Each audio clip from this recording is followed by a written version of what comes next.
नमस्कार, मैं हूं जगविंदर पटियाल। पटियाल मतलब जनहित की गारंटी। एबीपी न्यूज पर अब तक क्या शुरू होता है आपका टाइम पब्लिक इंटरेस्ट का। छोटी आवाज के बड़े मंच में आपका स्वागत है। आज पटियाल जनहित में सबसे पहले सरकार की गलती देश को बताएगा कि कलकत्ता में अचानक 25,753 गारंटी कैसे एक्सपायर हो गई। ये गारंटी स्कूल में नौकरी की थी।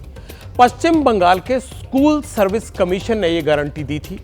2016 में लाखों एप्लीकेंट ने परीक्षा दी, करीब 26,000 को नौकरी मिली भी, जिसमें टीचर और अन्य पद शामिल थे। कलकत्ता हाईकोर्ट का एक फैसला आया और सब बेरोजगार हो गए। अब तक मिली जितनी भी उनकी सैलरी है वो भी उनको लौटानी पड़ेगी, लेकिन कोर्ट के चुने हुए कैंडिडेट्स को दोषी नहीं माना है। अदालत के मेजर प्लेयर देश की संपत्ति के असली हकदार का फैसला कर रहे हैं। नौकरी गंवाने वालों के लिए उनके पास खाली संदेश भी नहीं है। लेकिन पटियाल का सवाल है कि जिनकी नौकरी गई वो अपने नुकसान के लिए किसे कटघरे में खड़ा करें। कोलकाता की कसौटी पर देश की राजनीति का परीक्षण आप मेरे साथ जरूर देखिए। पब्लिक इंटरेस्ट में दूसरा परीक्षण दिल्ली के कूड़े और सीएम केजरीवाल की खुराक का करूंगा। दिल्ली कूड़े की आग से बेहाल है। इससे मुक्ति दिलाने का वादा करने वाले केजरीवाल तिहाड़ जेल में है। बाहर जो उनकी पार्टी के नेता हैं वो केजरीवाल की बीमारी का उनके इलाज को बड़ा मुद्दा बना रहे हैं। जनता को कूड़े की सर्जरी चाहिए, केजरीवाल अपने इंसुलिन के लिए लड़ रहे हैं। जनता की कड़वाहट और सीएम की शुगर का परीक्षण आप मेरे साथ जरूर देखें। तीसरा परीक्षण चुनाव प्रचार में पकाने वाली राजनीति का करूंगा। गर्मी की वजह से चुनाव आयोग परेशान है, मीटिंग पर मीटिंग कर रहा है। बढ़ते तापमान में वोटिंग कम ना हो जाए इसके उपाय खोज रहा है। लेकिन बाहर नेता किचन की गर्मी के प्रचार का तापमान बढ़ा रहे हैं। प्रचार के इंजन में व्यंजन की आग का परीक्षण आप मेरे साथ जरूर देखें। पटियाल का चौथा परीक्षण बहुत मार्मिक और दुखद है। यूपी के एक सिपाही की कहानी आप सुबह से सुन रहे होंगे। छुट्टी नहीं मिली, सिपाही ने अपनी पत्नी और बेटी को खो दिया। ईश्वर दिवंगत आत्माओं को शांति दे और पीड़ित परिवार को यह दुख सहने की क्षमता। लेकिन क्या आप जानते हैं कि यूपी पुलिस को अभी भी साप्ताहिक अवकाश नहीं मिलता है। पटियाल के साथ बिना वीक ऑफ के काम करने वाली पुलिस का परीक्षण जरूर देखें।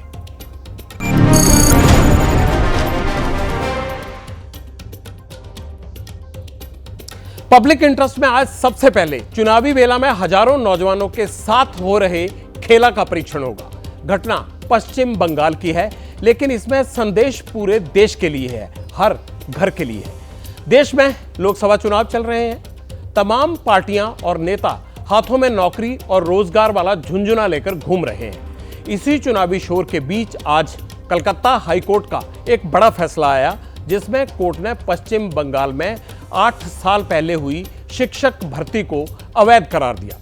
सभी नियुक्तियों को रद्द कर दिया। कलकत्ता हाईकोर्ट ने इस फैसले के बारे में पीड़ितों का क्या कहना है कि काबिल और नकारा बराबर हो गए। जिन्होंने मेहनत से एग्जाम पास किया उनकी क्या गलती थी।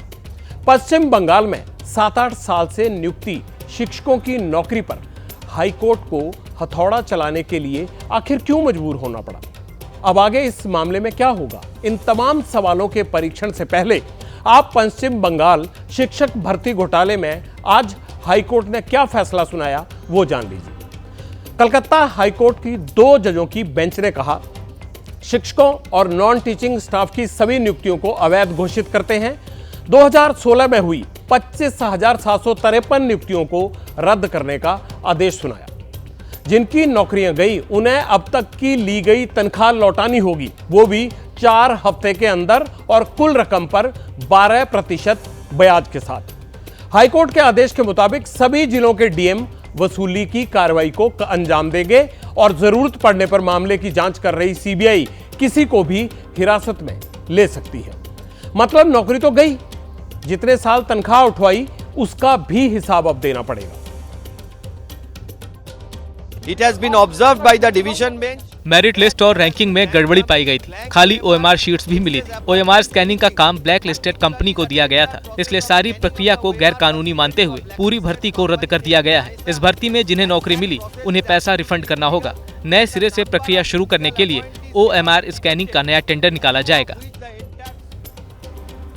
अब आप 10 पॉइंटर्स में जल्दी से यह समझ लीजिए कि पश्चिम बंगाल का यह भर्ती घोटाला है क्या और भर्ती की आड़ में नियमों को ताक पर रखकर कैसे नियुक्तियां की गई। पश्चिम बंगाल स्कूल सिलेक्शन कमीशन ने 2014 में भर्तियां निकाली। उस वक्त पार्थ चटर्जी बंगाल की ममता बनर्जी सरकार में शिक्षा मंत्री थे। टीचर और नॉन टीचिंग स्टाफ के लिए भर्तियां निकाली गई थी। इस भर्ती में 23 लाख से ज्यादा कैंडिडेट्स ने हिस्सा लिया, लेकिन भर्तियों के दौरान ही गड़बड़ी के आरोप लगने शुरू हो गए। जैसे कम नंबर लाने के लिए उम्मीदवारों को मेरिट में फिर भी शामिल कर लिया गया, उनको ऊपर डाल दिया गया। इसके अलावा मेरिट लिस्ट में नाम नहीं होने के बावजूद भी कई एप्लीकेंट की नियुक्ति हो गई और बहुत से ऐसे कैंडिडेट भी थे जो बिना टीईटी पास किए हुए ही टीचर बना दिए गए। आरोप लगा कि 5 लाख से 15 लाख रुपए तक की रिश्वत लेकर ऐसी नियुक्तियां की गई हैं। शिक्षक से लेकर नॉन टीचिंग स्टाफ तक हजारों भर्तियों में गड़बड़ी की शिकायत हुई, जिसके बाद हाईकोर्ट ने इस मामले की जांच सीबीआई को सौंप दी। जांच शुरू हुई, छापे पड़े। पश्चिम बंगाल के तत्कालीन शिक्षा मंत्री पार्थ चटर्जी की सहयोगी अर्पिता मुखर्जी के ठिकाने पर भी छापे पड़े। 49 करोड़ रुपए की कैश और ज्वेलरी बरामद हुई वहां से। जुलाई 2022 में दोनों गिरफ्तार भी हो गए। पार्थ पर आरोप है कि घूस लेकर गलत तरीके से नौकरियां बांटी उन्होंने, लेकिन सवाल तो उन लोगों का भी है जिन्होंने ईमानदारी से एग्जाम दिया और नौकरी के लिए चुने भी गए। वो अपने साथ हुए अन्याय के लिए अब किसे कटघरे में खड़ा करें? क्या असर होगा, क्योंकि आपने तो परीक्षा पास की थी, इम्पैनलमेंट हुआ था, अब क्या स्थिति है, कैसे देखते हैं? अभी मेरा लग रहा है मेरा सिचुएशन क्रिटिकल लग रहा है, क्योंकि मैं तो इन सर्विस में हूँ। मैं लीगली अपॉइंटमेंट हुआ था, लेकिन जो राय हुआ आज, वो सभी लोगों के लिए थोड़ा सिचुएशन अलग हो गया। लग रहा है कि मेरा गला काट दिया, लेकिन ये जो जिम्मेदारी है सरकार को लेना होगा। देखिए, हम संग्रामी यौथ मंच के द्वारा ये आंदोलन चल रहा था, 1 साल के ऊपर हो गया आंदोलन। जो भाई बहनों को देख रहे हैं आप लोग, ये 11 महीने से 11 to 35 डेज हो गया उसको आंदोलन का, लेकिन वो आंदोलन में जो उसको बेनिफिट होना चाहिए था वो बेनिफिट नहीं मिला। हम लोग जो फ्रेश हमारा जो OMR ठीक है, जो हम लोग मेरिट लिस्टेड कैंडिडेट से हमारा कोई सुराहा नहीं हुआ। हम ये कह सकते कि हम लोग बहुत डिप्रेस्ड है। ड्रीम था वो कुचल दिया इस राज्य सरकार ने। हमारा नौकरी वो लाखों रुपये में बेच दिया। उनको अभी एक मौका मिल गया, फिर से एक मौका मिल गया। जो जेन्युइन कैंडिडेट्स है उनको बिठा के रखो, उनकी भविष्य के बारे में मत सोचो, क्योंकि इस राज्य सरकार तो नहीं सोच रहा है ना। सिर्फ हमारे नहीं, हमारी बाद की जो नई जनरेशन आ रहा है उसके लिए भी ये गवर्नमेंट नहीं सोच रहा है उसका। हम लोगों को विश्वास उठ गया है, मगर हम लोग चाहते हैं इस जो सरकार है हम लोगों के लिए नौकरी के लिए स्टेप ले और जल्दी माने जल्दी से नौकरी के लिए हम लोग स्कूल जा सके, इसीलिए स्टेप ले। भर्तियों का मुद्दा नौजवानों के भविष्य से जुड़ा है और इस मुद्दे पर पूरी गंभीरता बरती जानी चाहिए। इसीलिए पटियाल ने अब तक इस खबर का बिना पॉलिटिकल फिल्टर वाला परीक्षण आपके सामने रखा, लेकिन अब मैं देश की राजनीति और बेरोजगारी के मुद्दे को एक साथ आपके सामने रखूंगा, तुलना करूंगा कि लोगों की जरूरत क्या है और नेता कह क्या रहे हैं, कर क्या रहे हैं। बीजेपी का प्रमुख मुद्दा है देश के संस्थानों और उन पर किनका हक है, इसके बारे में बात की जाए। वो कांग्रेस के मैनिफेस्टो को आधार बनाकर तुष्टीकरण को कटघरे में खड़ा कर रहे हैं। पश्चिम बंगाल के मुख्यमंत्री की बड़ी चिंता इस बात को लेकर है कि उनकी सिक्योरिटी क्या है। वो अपनी सुरक्षा को लेकर चिंतित है, ना कि कोर्ट के आदेश के बाद उनकी सरकार में नौकरी गंवाने वाले 25,753 बेरोजगारों के लिए। न्याय की नई नई वैरायटी लेकर चुनाव में उतरी देश की सबसे पुरानी पार्टी बेरोजगारी का जिक्र तो करती है, लेकिन बंगाल का मुद्दा सहयोगी दल से जुड़ा है, इसलिए बंगाल में आई बेरोजगारी पर बेफिक्र है। उसका पूरा फोकस बीजेपी के नैरेटिव को गलत साबित करने पर है। पश्चिम बंगाल में ममता बनर्जी की धुर विरोधी लेफ्ट पार्टीज भी इस मुद्दे पर मौन है। लेफ्ट पार्टीज के लिए अपना अस्तित्व बचाने की चुनौती ज्यादा बड़ी है। पहले जब उनकी सरकार थी उन्होंने कहा था कि देश की संपत्ति पर पहला अधिकार मुसलमानों का है। इसका मतलब ये संपत्ति इकट्ठी करके किसको बांटेंगे? जिनके ज्यादा बच्चे हैं उनको बांटेंगे। घुसपैठियों को बांटेंगे। क्या आपकी मेहनत की कमाई का पैसा घुसपैठियों को दिया जाएगा? आपको मंजूर है ये? এই যে বোমা টোমা ফাটানোর কথা বলছে না, আমিও টার্গেট, অভিষেকও টার্গেট। এরা আমাদের জীবন পর্যন্ত নিয়ে নিতে পারে। রাহা গুলশান তো জোড়া ফুল खिलेंगे और रहा जिंदगी तो फिर मिलेंगे। बीजेपी 24 घंटा डिस्ट्रैक्शन करने में लगी रहती है। कभी प्रधानमंत्री समुद्र के नीचे चले जाते हैं, कभी आसमान में सी प्लेन पे चले जाते हैं, मगर जो मुद्दे हैं उनके बारे में ना प्रधानमंत्री ना बीजेपी बात करती। जनरल बात कह सकता हूं कि 15-20 दिन पहले कि 180 से 180 तक जाएंगे, अब मुझे लग रहा है 150 तक जाएंगे। अब पटियाल आपके लिए सत्य का सीधा प्रसारण करेगा। प्रधानमंत्री बार बार जो कह रहे हैं कि कांग्रेस के घोषणा पत्र में संसाधनों के बंटवारे की बात लिखी हुई है, मंगलसूत्र छीन लेगी कांग्रेस, वो आखिर कहां लिखी है? हमारे संवाददाता जैनेंद्र ने आपके लिए यह परीक्षण किया है, देखिए, उसके बाद आपको कोलकाता भी लेकर चलूंगा। कांग्रेस के घोषणा पत्र को लेकर प्रधानमंत्री मोदी ने जो दावा किया है, ऐसी कोई भी बात पार्टी के घोषणा पत्र में देखने को नहीं मिलती। कांग्रेस के घोषणा पत्र में यह कहीं नहीं लिखा कि यदि उसकी सरकार बनी तो वो महिलाओं के गहनों की जानकारी जुटाएगी, उसे जब्त कर बाकी लोगों में बांट देगी। कांग्रेस को मालूम है कि इस मामले में सच्चाई उसके साथ है। यही वजह है कि पार्टी आक्रामक है। उसने चुनाव आयोग से प्रधानमंत्री मोदी की शिकायत की है। साथ ही कांग्रेस अध्यक्ष मल्लिकार्जुन खड़गे ने प्रधानमंत्री से मिलने का समय मांगा है ताकि वो उन्हें पार्टी के घोषणा पत्र के बारे में सही जानकारी दे सकें। अब मैं आपको कोलकाता लेकर चलता हूं, जहां एक फैसले से बेरोजगार युवा मिलेंगे। उनके साथ इस खबर को कवर करने के लिए हमारी रिपोर्टर मनोज्ञा लोईवाल होंगी। मनोज्ञा, जिसकी सरकार ने नौकरी दी, छीनी और अब यह भी कह रही है वही सरकार की सुप्रीम कोर्ट में पीड़ितों की लड़ाई लड़ेंगे। क्या पीड़ित सरकार के इस दावे और इस वादे से या उनके सुप्रीम कोर्ट जाने से सहमत लगते हैं आपको?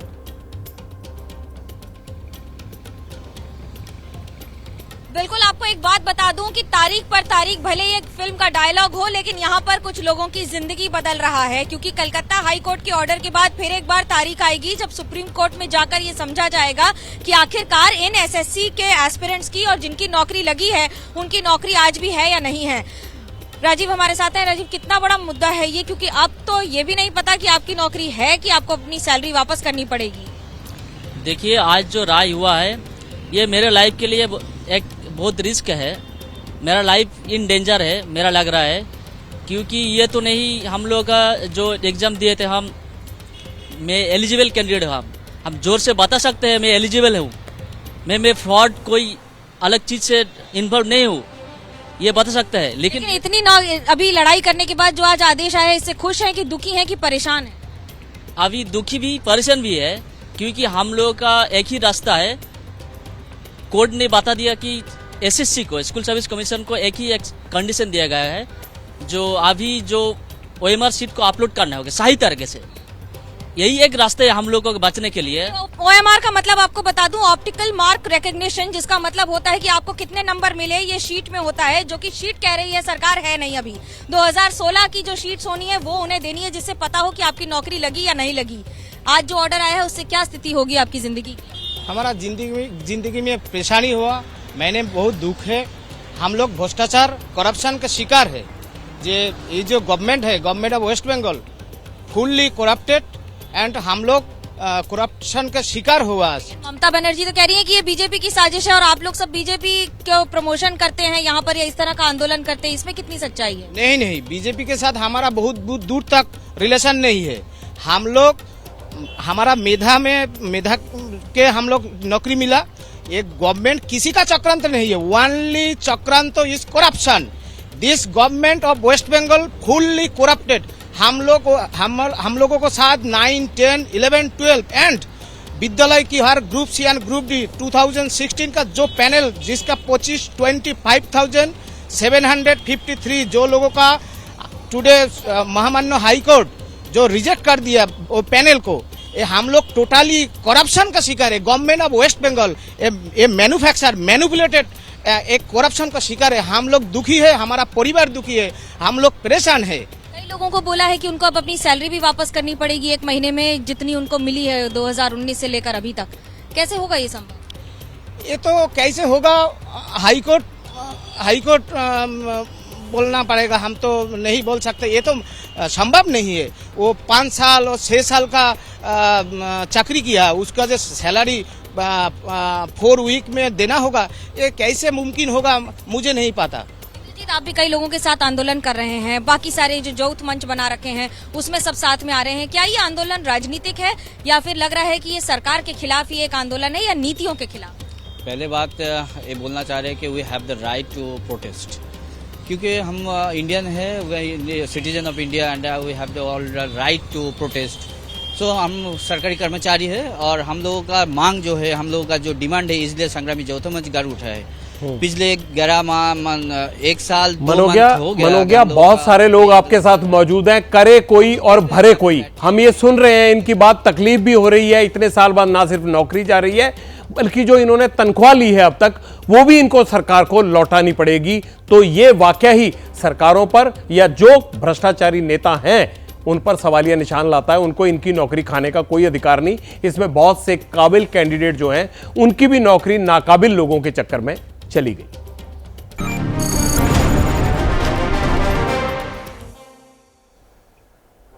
अब पटियाला गुजरात में चुनाव से पहले हुई विजय का परीक्षण करेगा। सूरत में बीजेपी के प्रत्याशी मुकेश दलाल बिना मतदान के चुनाव जीत गए। अब वो सूरत के बीजेपी के सांसद हैं। बिना वोटिंग की इस विक्ट्री की मिस्ट्री पटियाला आपको बताएगा। लेकिन पहले आप इस पर कांग्रेस की औपचारिक प्रतिक्रिया सुन लीजिए, जो कि राहुल गांधी के सोशल मीडिया हैंडल पर लिखी हुई है। तानाशाह की असली सूरत एक बार फिर देश के सामने है। जनता से अपना नेता चुनने का अधिकार छीन लेना बाबा साहेब अंबेडकर के संविधान को खत्म करने की तरफ बढ़ाया गया एक और कदम है। मैं एक बार फिर से ये कह रहा हूं, ये सिर्फ सरकार बनाने का चुनाव नहीं है, ये देश को बचाने का चुनाव है, संविधान की रक्षा का चुनाव है। ये राहुल गांधी के ट्विटर हैंडल पर लिखा गया है। राहुल गांधी सूरत की विजय को संविधान पर खतरा क्यों कह रहे हैं, इसे तानाशाही से क्यों जोड़ रहे हैं, ये तो पटियाला नहीं जानता। लेकिन अब आपको सूरत चुनाव की विक्ट्री वाली मिस्ट्री जरूर बताऊंगा। सूरत में 3 चरण के चुनाव के लिए 7 मई को वोटिंग होनी है। इस सीट पर 10 उम्मीदवार मैदान में हैं। एक तरफ बीजेपी उम्मीदवार मुकेश दलाल, दूसरी तरफ कांग्रेस के नीलेश कुंभानी, बीएसपी के प्यारेलाल और बाकी 7 और उम्मीदवार सोहेल शेख, अब्दुल हमीद खान, येयेश मेवाड़ा, अजीत उमट, किशोर डायनी, रमेश भाई बरैया और भरत भाई प्रजापति, ये बाकी के उम्मीदवार थे। 9 में से 8 उम्मीदवारों ने नामांकन वापस ले लिया, जिसके बाद बीजेपी और कांग्रेस मैदान में बच गए। इसके बाद बीजेपी ने नामांकन पत्र पर कांग्रेस प्रत्याशी के सिग्नेचर पर आपत्ति दर्ज कराई। कहा सिग्नेचर असली नहीं है। शिकायत की जांच हुई। प्रशासन ने कांग्रेस प्रत्याशी के कैंडिडेचर को रद्द कर दिया। कांग्रेस का दावा है कि उनके डमी कैंडिडेट का नामांकन भी रद्द हो गया। दोनों का रद्द हो गया। पहले सभी प्रत्याशियों ने नाम वापस ले लिए थे और फिर कांग्रेस के असली और डमी का नामांकन रद्द हो गया। लोगों के बीच चर्चा यह है कि यह एक संयोग है या चुनाव में कोई नया प्रयोग।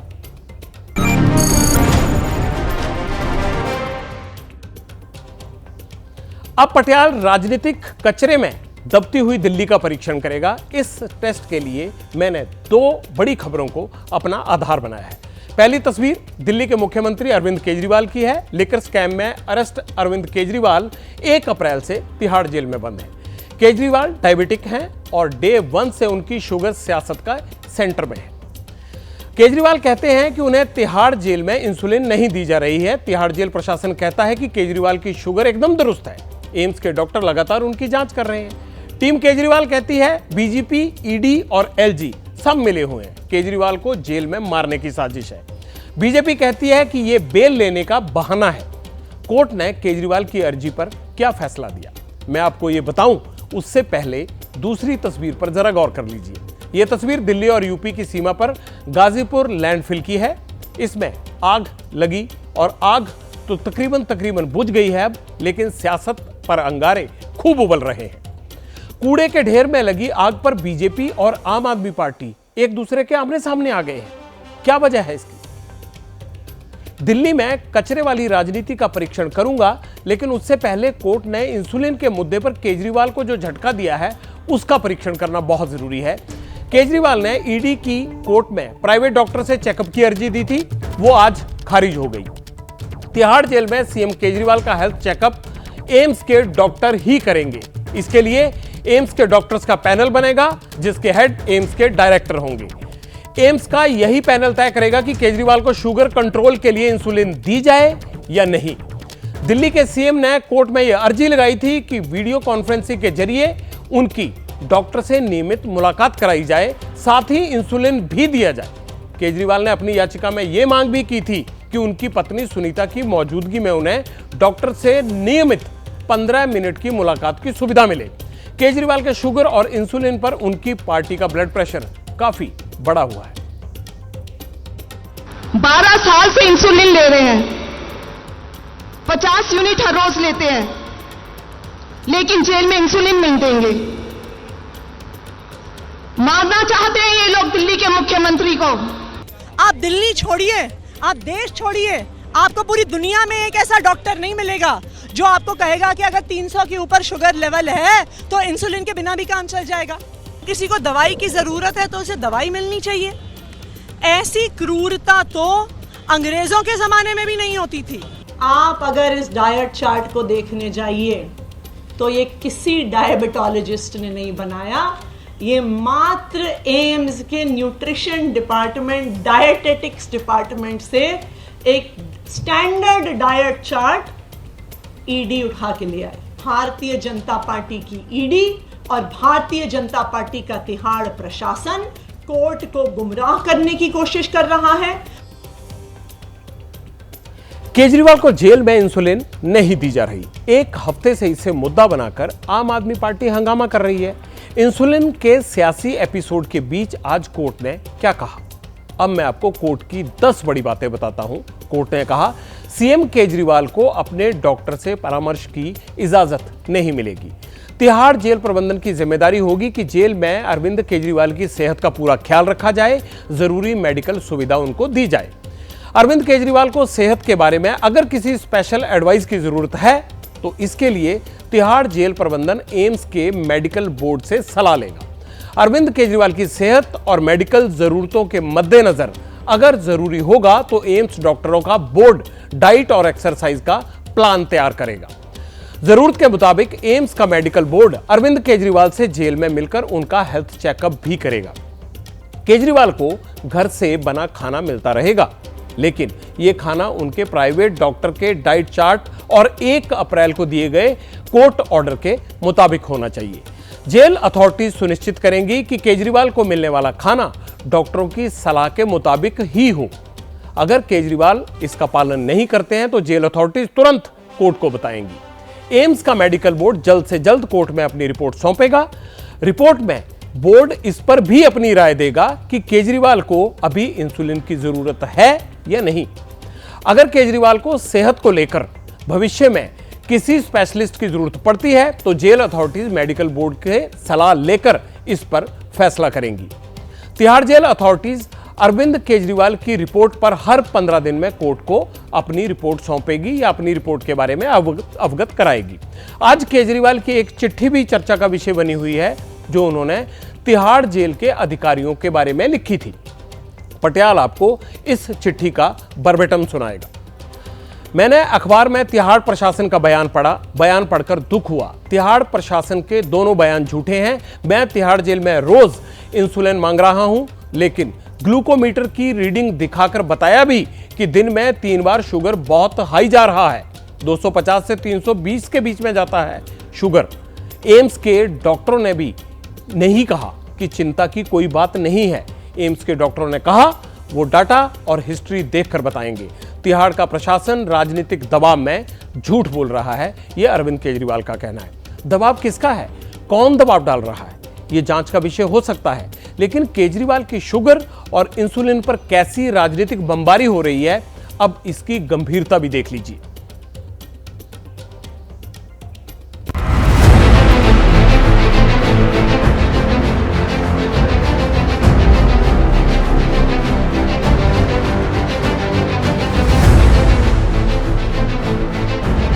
हत्या की साजिश बंद करो, बंद करो, बंद करो। अरविंद जी को इंसुलिन दो, इंसुलिन दो, इंसुलिन दो। अरविंद जी को इंसुलिन दो, इंसुलिन दो, इंसुलिन दो।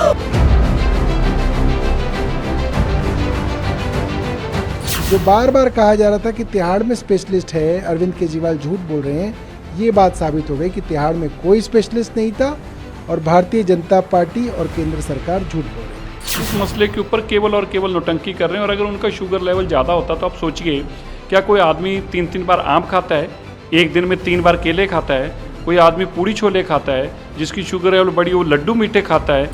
अरविंद केजरीवाल जी एक मुख्यमंत्री है, पूरा बहुमत उनके पास है विधानसभा में, एक सामाजिक कार्यकर्ता है, लेकिन आप उनको उनकी दवा उनके साथ नहीं लेने जा रही है, उनके तक नहीं पहुंच रही है, तो आप क्या उनका अंदर हत्या करना चाहते हैं इस तरह से?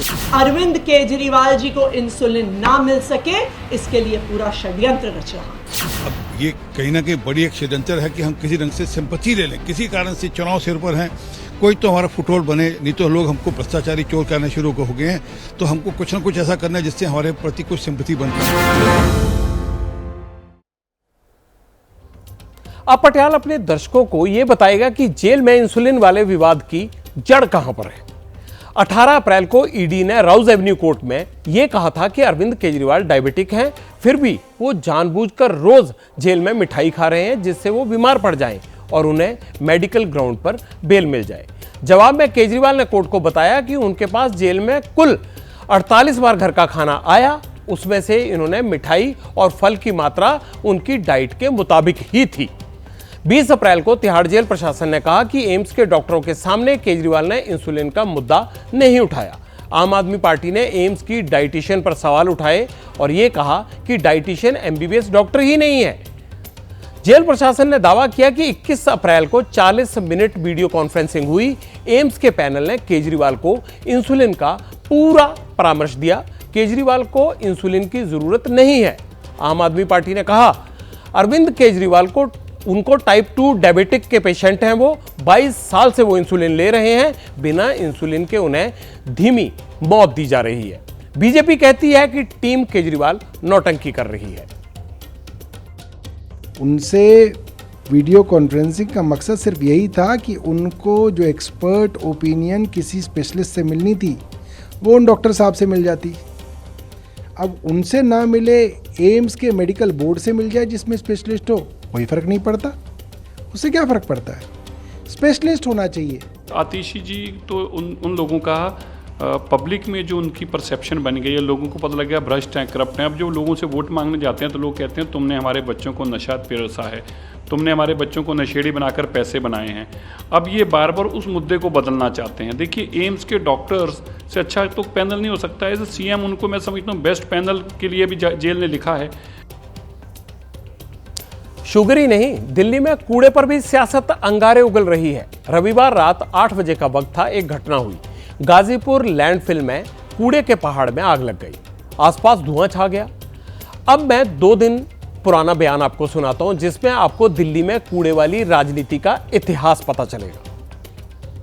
50 लाख मीट्रिक टन यहाँ कूड़ा बचा है, उस 50 लाख मीट्रिक टन पूरे कूड़े को हटा दिया जाएगा अगले साल मार्च अप्रैल तक। जो टारगेट था उससे दुगनी स्पीड पे अभी यहाँ पे काम चल रहा है और अभी मैंने उसका रिव्यू लिया था, तो टारगेट से डबल स्पीड पे काम चल रहा है और हमें उम्मीद है कि दिसंबर तक 30 लाख उठा देंगे और उसके बाद मार्च अप्रैल तक इसको कंप्लीट कर देंगे। आप देखिए इस लैंडफिल साइट को हमने 65 फीट कम किया है। लैंडफिल साइट को जिस प्रकार से हम घटा भी रहे हैं और छोटे छोटे कूड़ा घर हटा भी रहे हैं, ये भारतीय जनता पार्टी की एमसीडी थी जिसने कर लिया। ये दोनों बयान पिछले साल के थे। दिल्ली के पर्यावरण मंत्री गोपाल राय ने अपने सचिव को आग लगने के बाद चिट्ठी लिखी है। 48 घंटे में इस पूरी आग की वजह पर रिपोर्ट देने को कहा है।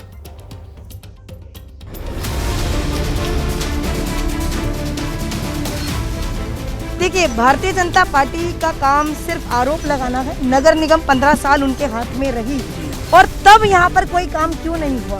और अब जिस प्रकार से नगर निगम के जो काम है वो उसमें बाधा डालने का काम हमेशा से भारतीय जनता पार्टी का रहा, पर ये मौका नहीं है राजनीति करने का। काम करने की नीयत नहीं है। चोरी, भ्रष्टाचार, इस कूड़े के पहाड़ में भी भ्रष्टाचार छुपा हुआ है। अरविंद केजरीवाल नगर निगम की सत्ता पाने के लिए ये वादा करके आए थे दिल्ली की जनता को कि 2023 तक हम इस पहाड़ को खत्म कर देंगे। एक नया पहाड़ तैयार कर दिया। ये आग कैसे लगी, ये आग किसने लगाई, ये आग किस प्रक्रिया से लगी, इस पर एक इन्वेस्टिगेशन जरूर करें।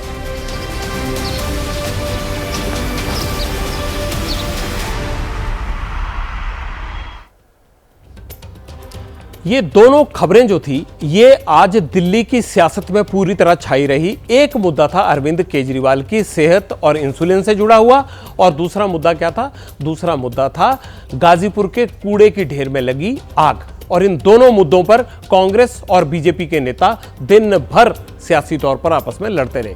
पटियाल को देश की राजनीति से एक शिकायत है, चुनाव में खोटे मुद्दे खूब चलते हैं, असली मुद्दे फ्लॉप हो जाते हैं। दिल्ली में चुनाव है लेकिन मुद्दा केजरीवाल की जेल और शुगर का इलाज बना हुआ है, जबकि असली मुद्दा तो कूड़ा है जिसमें देश की राजधानी चारों ओर से घिरी हुई है। पटियाल उम्मीद करता है कि दिल्ली के मतदाता सोच समझकर ही मतदान करेंगे।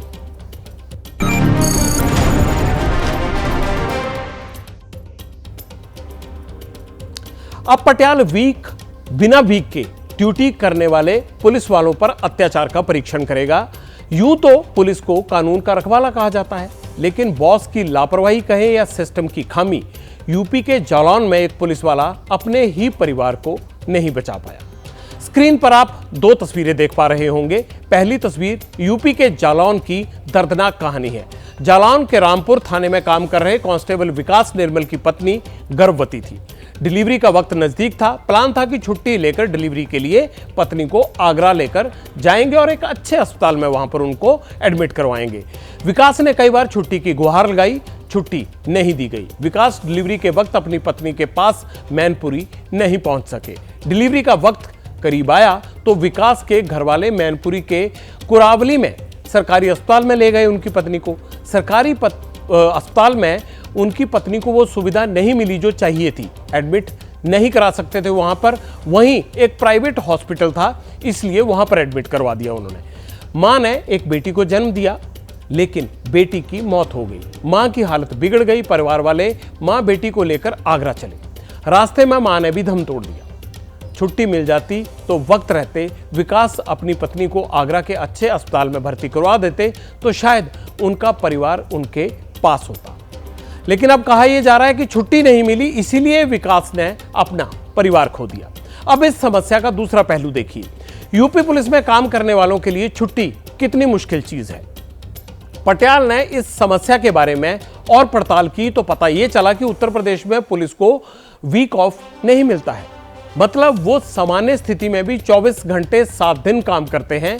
बिना वीक ऑफ काम करने के प्रेशर और तनाव इससे बहुत ज्यादा हो जाता है। विकास के पास वीक ऑफ होता तो शायद वो अपनी पारिवारिक जिम्मेदारियां बेहतर तरीके से हैंडल कर सकते थे। वैसे तो देश के लेबर कानून छुट्टी की व्यवस्था करते हैं, लेकिन क्या यूपी में ये लागू हैं? ये बड़ा सवाल है कि क्या यूपी पुलिस में लेबर लॉ लागू नहीं होते? इमरजेंसी छुट्टियां क्यों रोक रहे हैं अधिकारी? पूरे हफ्ते बिना छुट्टी के काम क्यों करने को मजबूर है यूपी पुलिस? ऐसा नहीं है कि यूपी पुलिस के पास छुट्टी नहीं है या उन्हें छुट्टी मिलती नहीं है।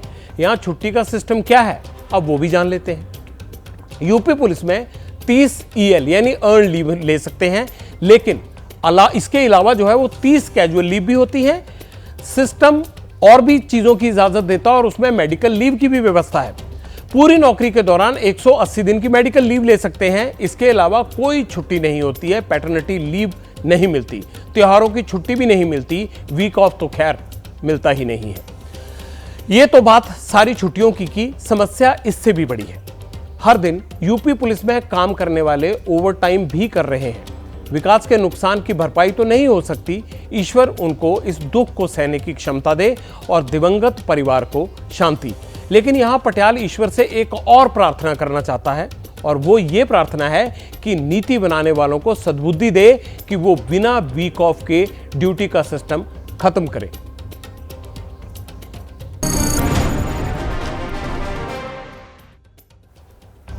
अब पटियाल बढ़ते तापमान में पकाने वाली राजनीति का परीक्षण करेगा। मेरे इस टेस्ट में रसोई घर के स्वादिष्ट व्यंजन हैं जिन पर वोट के लिए नेताओं की चुनावी जबान लार टपका रही है। लेकिन इससे पहले मैं आपको दो महत्वपूर्ण तस्वीरें दिखाना चाहता हूं। बढ़ता तापमान वोटर्स के पसीने छुड़ा रहा है। फर्स्ट फेज में वोटिंग के प्रतिशत कम रहे, तापमान वोटरों के हौसले पर भारी ना पड़े, इसके लिए दिल्ली में चुनाव आयोग ने मौसम विभाग के अधिकारियों के साथ मीटिंग की। स्पेशल टास्क फोर्स बनाई गई है जो वोटिंग से 5 दिन पहले गर्मी और लू की निगरानी करेगी। साथ ही सभी राज्यों के हेल्थ कर्मियों को भी अलर्ट रहने के लिए कहा गया है। दूसरे चरण में 13 राज्यों की 89 सीटों पर 26 अप्रैल को वोटिंग होगी। अब मैं आपको चुनाव की असली गर्मी महसूस करवाऊंगा। ये उन बयानों से पैदा हो रही है जो खाने पीने की चीजों पर दिए जा रहे हैं। चुनाव प्रचार की रसोई के बयानों पर बड़े स्वादिष्ट टिप्पणियां हैं। सबसे पहले आपको बिहार लेकर चलता हूं। ठंडे सत्तू की गर्म लड़ाई ये दिखाता हूं आपको। अमित शाह जी आए बिहार तो सत्तू पिए। सत्तू पीने से शरीर ठंडा और दिमाग शांत रहता है और बिहार के बारे में ज्यादा जानकारी प्राप्त कर सकते हैं। मछली से बीजेपी को मिर्ची लगाने वाले तेजस्वी ने सत्तू का बाउंसर मारा तो जवाब बीजेपी जेडीयू से भी आया। तेजस्वी यादव कभी मछली खाते हैं नवरात्रे में, कभी ऑरेंज खाते हैं। खान पान पे ही ध्यान ज़्यादा उनका है, थोड़े सेहतमंद भी हो गए हैं। और अब वो अमित शाह जी को सलाह दे रहे हैं सत्तू पीने का। सत्तू अच्छी चीज़ है, पूरा बिहार पीता है, लेकिन वो जिस तरह की भाषा बोल रहे हैं कि इससे शरीर और दिमाग शांत होगा, इस बार के चुनाव में बिहार की जनता आरजेडी के दिमाग को शांत करने वाली है। तेजस्वी यादव जी, सत्तू का अनुभव तो स्वाभाविक है, क्योंकि आपके पिता जब कैदी नंबर 3351 के रूप में कोटवार जेल में निवास कर रहे थे, प्रवास कर रहे थे, तो सत्तू का बेहतर इस्तेमाल किया था। माननीय हेमंत सोरेन उसका इस्तेमाल करते हैं, अरविंद केजरीवाल जी भी, क्योंकि पूर्वांचल के लोग दिल्ली में बहुत रहते हैं, तो सत्तू का अनुभव उनको है। चुनाव प्रचार में खाने पर विवाद की लड़ाई 8 अप्रैल को शुरू हुई थी। नवरात्र से एक दिन पहले का किस्सा है। तब भी विवाद का सेंटर बिहार ही था। उस रोज तेजस्वी यादव ने मुकेश सहनी के साथ मछली खाने का वीडियो सोशल मीडिया पर पोस्ट किया। फिर संतरे से विरोधियों को चिढ़ाया भी था। लेकिन राजनीति में रसोई के व्यंजन कैसे तुष्टीकरण का सबसे सॉलिड फार्मूला बने, इसके लिए मैं आपको एक छोटा सा ऑडियो क्लिप सुनाता हूं। मछली लाए हैं और बहुत ही स्वादिष्ट मछली है। एक कांटे का मछली है। जनता ने दिया है। देखने के बाद कुछ लोगों को बहुत मिर्ची लगेगा, तो वो कृपया करके उसको मिर्ची ना लगे, वो मिर्ची हम लोग से मांग ले। कानून किसी को भी कुछ भी खाने से नहीं रोकता है और न ही मोदी रोकता है। सभी को स्वतंत्रता है, जब मन करे वेज खाए या नॉन वेज खाए। सावन के महीने में वीडियो दिखाकर वो मुगल के लोगों के जमाने की जो मानसिकता है ना, उसके द्वारा वो देश के लोगों को चिढ़ाना चाहते हैं और अपनी वोट बैंक पक्की करना चाहते हैं। नवरात्र के दिनों में अपना नॉनवेज खाना, अब किस मंशा से लोगों की भावनाओं को चोट पहुंचा करके किसको खुश करने का खेल कर रहे। मुझे तो लगता था, मैं अच्छी तरह से उनको जानती हूँ, हमें और केजरीवाल जी को भी इस बात के पूरा अंदाज़ा है कि डायबिटीज़ के लिए उनको क्या लेना चाहिए, क्या नहीं लेना चाहिए। लेकिन एक बात जो मुझे बहुत ही चकमे में लाती है और आश्चर्यचकित करती है वो ये कि नवरात्रि के दिन भी वो अंडा क्यों खा रहे थे। मुझे तो लगता था कि वो अंडे से परहेज़ करते हैं, कम से कम ये तो दिखाते थे। लेकिन क्योंकि ये मान्यता है कि नवरात्रि के दिन कम से कम मुझे लगता नहीं था कि वो अंडे का सेवन करेंगे, लेकिन ये बात सामने आई है।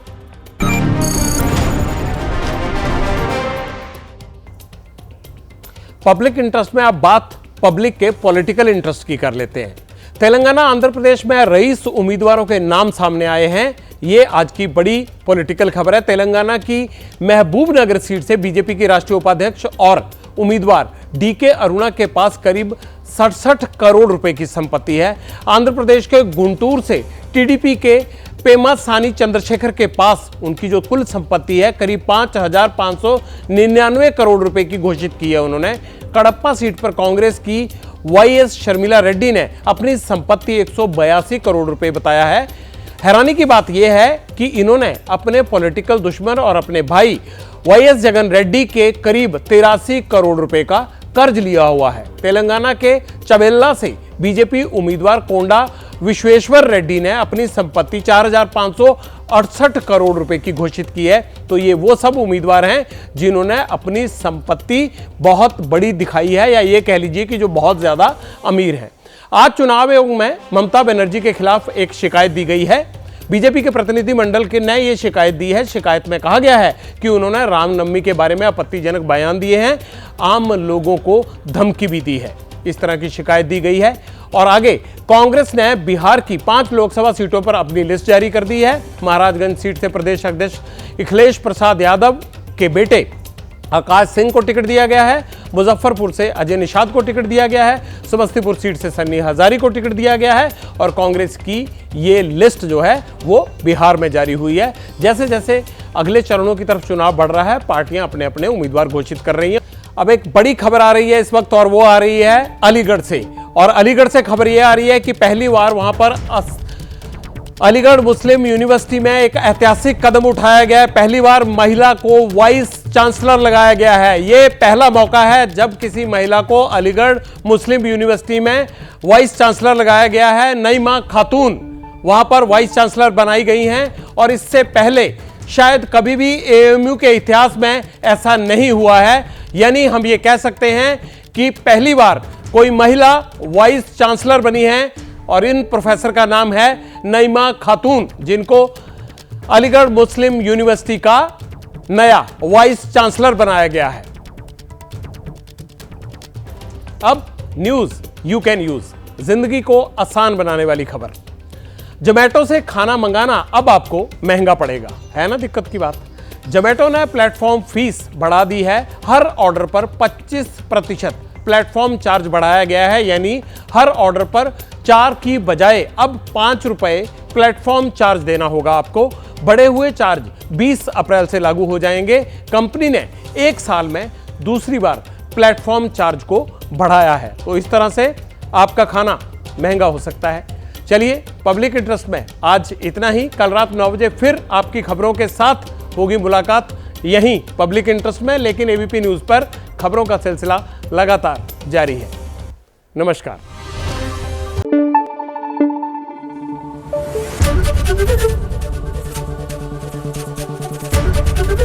एबीपी न्यूज आपको रखे आगे।